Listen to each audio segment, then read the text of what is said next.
Augustus Caesar, the man who turned a republic into an empire and still convinced everyone it was totally democratic. This overachiever was born on the 23rd of September, 63 BC, and went from Octavian the nobody to Augustus the everything. He inherited his great-uncle Julius Caesar's name, fortune, and taste for drama. After a brief period in a triumvirate, he decided three's a crowd and took over solo. He reformed taxation, making himself filthy rich in the process, built roads all leading to Rome, naturally, and established a standing army, because nothing says peace like a massive military. When it came to dying, Augustus kept it classic, natural causes at 75. But rumors persisted that his wife, Livia, might have helped him along with a little poison. I guess even in ancient Rome, till death do us part, was open to interpretation. It gets funnier when we fast forward about a millennium. William the Conqueror. William was born on the wrong side of the sheets, but he didn't let that stop him from becoming one of history's wealthiest. At the ripe old age of 8, he inherited the Duchy of Normandy. While most kids were playing with wooden swords, little William was fending off assassins and rebellious nobles. Nothing like a bit of childhood trauma to set you up for world domination, eh? With an estimated net worth of $209 to $229 billion, William could have bought England several times over. Oh wait, he kind of did. How did he get so rich? Well, he wrote a book, Taxation for Dummies. This doomsday book was basically a how much can we squeeze out of these peasants guide. He also helped himself to bury treasure across England. Finders keepers, losers weepers, right? After a lifetime of conquering, pillaging, and getting bastard rich, he met his end in a rather embarrassing way. During a military campaign, his horse decided it had had enough of carrying around his supposedly massive bulk and reared up. William, in all his kingly grace, fell off and ruptured his intestines on the pommel of his saddle. He was 59. Speaking of equestrian mishaps, let's ride eastward to a Khan who might have benefited from some horse riding lessons. Genghis Khan. Imagine a guy so prolific his DNA is swimming in the gene pools of 16 million men today.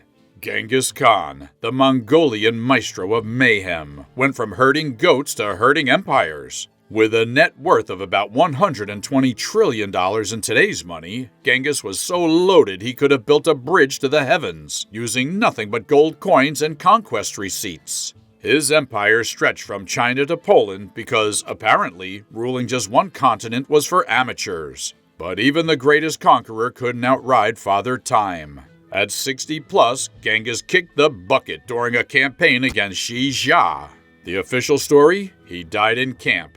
The juicy rumor? A horseback tumble the year before might have done him in.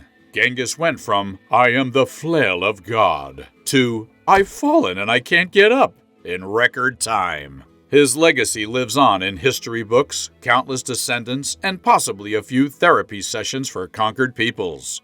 Up next, we have the Natural Death Corner, and our first guest in this exclusive club of anticlimactic exits is none other than Mansa Musa. It's the 14th century, and while Europe's busy with plagues and pointy hats, Africa's got a guy who just didn't have a golden touch. He had entire gold mines. Musa's claim to fame?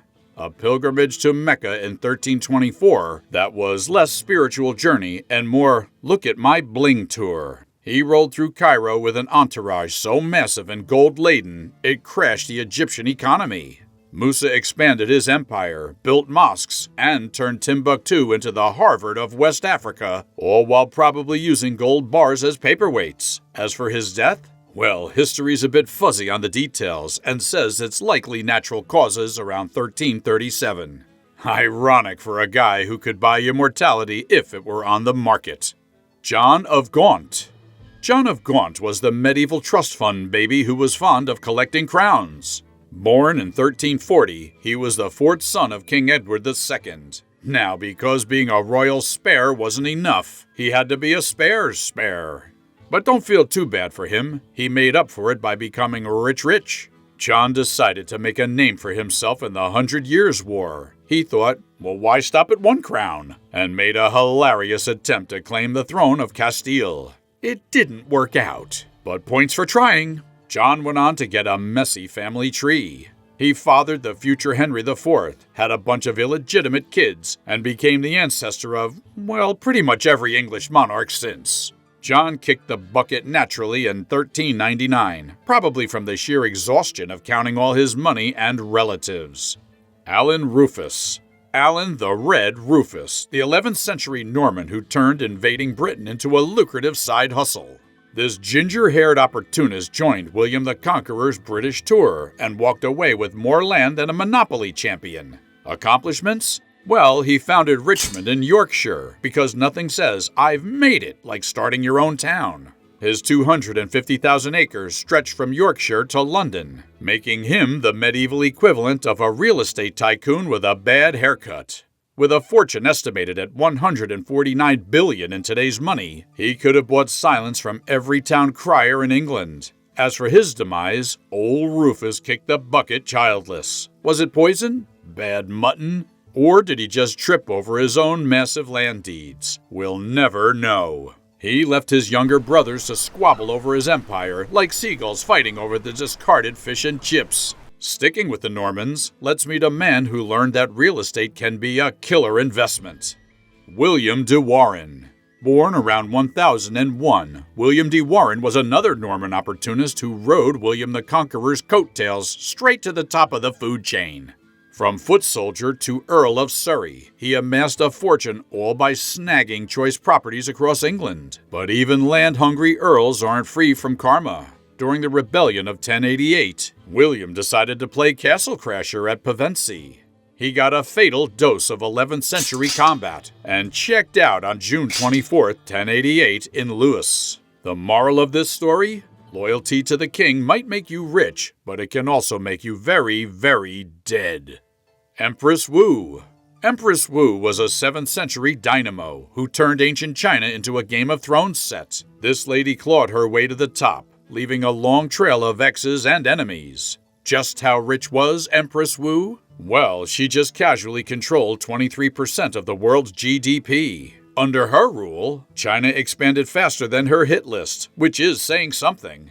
But Wu didn't earn the title, China's most ruthless emperor, by handing out fortune cookies. She had a special talent for retiring her rivals permanently. Who needs HR when you can just send problematic employees on a one-way trip to the afterlife? At 81, she was forced into retirement by some of her ministers. You'd think she'd die in a more interesting way, but no, just boring natural causes.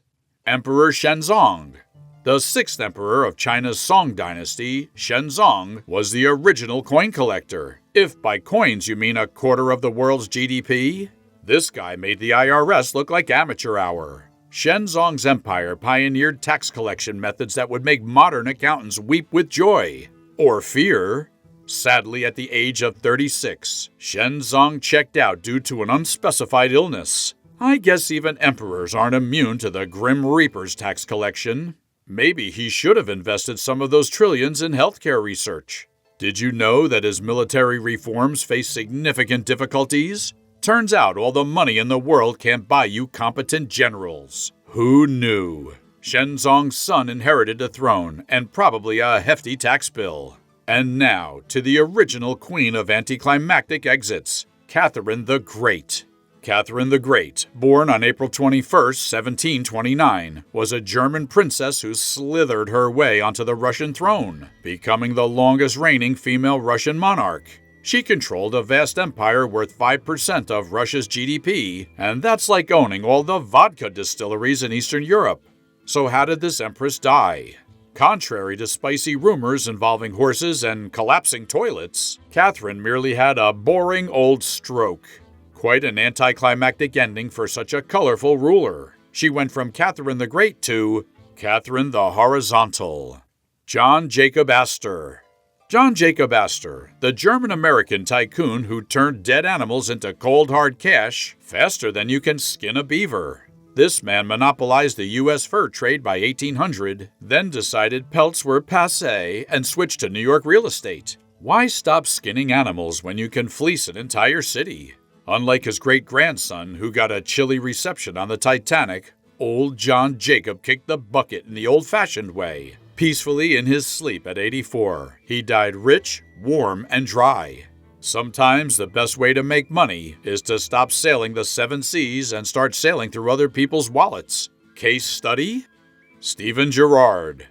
Stephen Gerard rode the waves of fortune to a cool $105 billion peak. His shipping empire was so successful, he probably had seagulls delivering his mail. Gerard then decided ships were too mainstream and dived into banking, founding Gerard's Bank. Why bother with clever names when you're filthy rich? But even the wealthiest can't buy their way out of a pandemic. On December 26, 1831, the influenza epidemic sweeping through town decided Gerard's lungs looked like prime real estate. He died of pneumonia. Funny enough, this slave owner left a fortune to education and orphan welfare. His legacy? A bunch of grateful orphans and probably some very confused ghosts of his former slaves. A.T. Stewart, 1803 to 1876. Born on October 12, 1803, A.T. Stewart, the Irish-American, was the mastermind behind the department store concept, as if shopping needed more ways to confuse and overwhelm us. Stewart's method was simple: create the first department store in Lower Manhattan, where New Yorkers could lose both their money and their patience all under one roof. He expanded his empire faster than a shopaholic's credit card debt, revolutionizing the retail industry and probably causing countless husbands to weep into their empty wallets. Sadly, in 1876, Stewart suffered a stroke in his New York City home. Now that's a final blowout sale. One moment he was counting his millions, the next he was face down in the bargain bin of the afterlife. Here's hoping the pearly gates had a grand opening sale for his arrival.